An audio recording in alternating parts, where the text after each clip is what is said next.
than I thought they were going to be.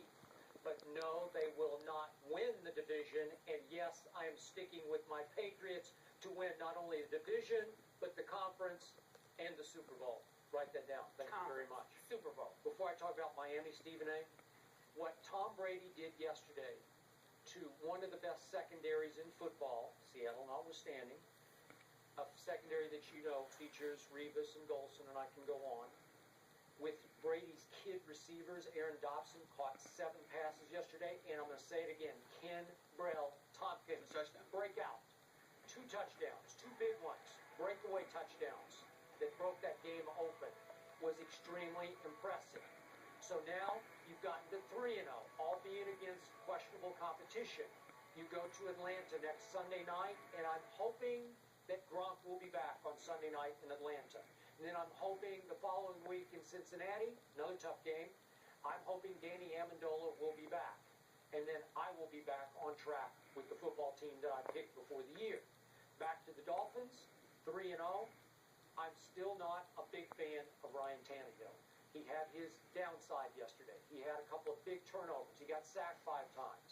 But when it counted, when it was time in that last the Falcons, and you made the point, they can't defend the pass, but he had 8 out of 11 in that last drive for 69 yards with 2 drops. That was highly impressive. And the little toss that the kid from Michigan State caught with the left hand, that was very impressive. So I got to give it up to him. He's in a great spot because the coaches love him because they picked him. And you can't buy that kind of happiness in the NFL that both the head coach and the coordinator coached him at A&M, love him. And they're going to make him a success at all kinds of costs. So I respect them. I am threatened by them as a Patriot supporter. But no, they will not win the division. Well, I agree with you, but that doesn't mean they don't deserve to be respected. I agree. I think Tannehill has a lot of promise. I think he deserves more credit than you're giving him, that you've been giving him. This kid's got potential. He's got an NFL body. I think that he can make all the necessary and requisite throws. I think he wants to be a leader. I think he's got the image, the persona, the vibe that speaks to, him being that quarterback of the future. I think that Philbin and the job that he has done cannot be underestimated, cannot be underappreciated. I think considering how much noise everybody, including us, made about Philbin when he first took over the Dolphins, Hard knocks. Joe Cinco and the hard knocks and everything like that, I think Philbin is showing himself to be a quality coach on an NFL level. They are building something in South Beach, and they deserve a lot of credit for that. I think that defense is decent. I'm not going to call it ultra impressive. Julio Jones did have 115 yards on 9 receptions yesterday. You look at Matt Ryan, he did go 23 of 38 for 231 yards with 2 TDs. I look at that, and I say to myself, if Roddy White was in the lineup, what would they have done?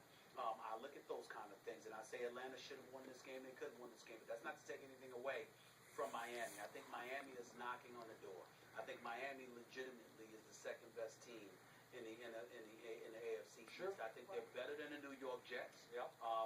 Yeah, like how he scratched his nose there, like he wasn't sure. He said he wasn't sure about that one. Known under the radar is that their defense has been highly suspect and has been highly questionable in recent memory. One of the biggest reasons is that for some reason they bent, but they didn't break, but they gave up a lot of yardage, particularly against the pass. They now have the number 2 defense against the pass I right now. can't overreact to that because of the competition level. I understand. I understand. 2 rookie quarterbacks and Josh Freeman, who well, that's true. But really I'm only saying that to say when you were as awful as they had been in recent memory, clearly you've improved. I like what I'm seeing. That's what I'm saying. I like what I'm seeing. Yeah. Now, go to the competition. Tampa Bay's offense is awful. Josh Freeman, no wonder he wants to get traded. He can deny it all he wants to. There's no way you could want to stay in Tampa based on the situation. He doesn't deny it. There's no truth that I want to be traded. Whatever. The way they look, he's probably thinking, look, I'm losing too much money.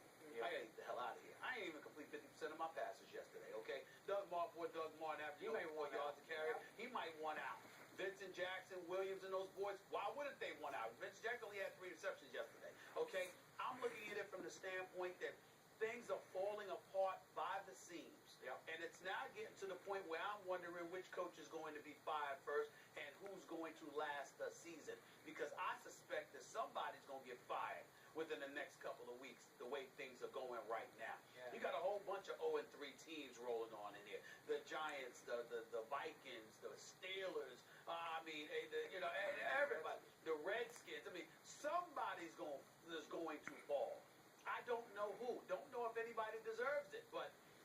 You just never know right now. And when I look at Tampa, Shiano, and all the stuff we've been reading, and then you look at their offense yesterday, and you just look at Shiano, they're just staring at space, like he was just in another world. Like, What? this is really bad. Yep.